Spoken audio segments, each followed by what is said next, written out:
Έτυχε να με γεννήσεις και ζωή να μου χαρίσεις στο πιο δύσκολο καιρό, μάνα που ζω.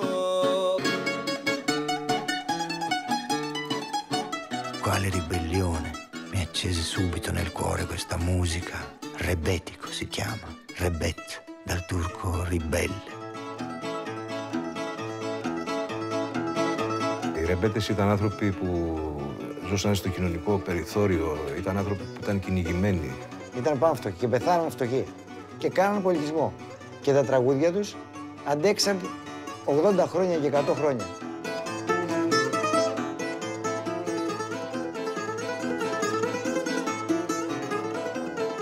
Θα έπρεπε οι άνθρωποι να είναι πιο πάνω από τις αγορές. Αυτή τη στιγμή οι αγορές είναι πιο πάνω από τους ανθρώπους. Στο χώμα, στο μυαλό και το συναίσθημα υποτίθεται ότι αντιστεκόμαστε, αλλά είναι το μετερίζει μας που λένε.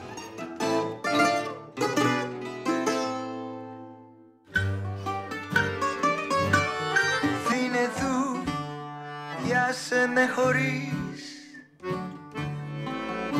αγκαλιά.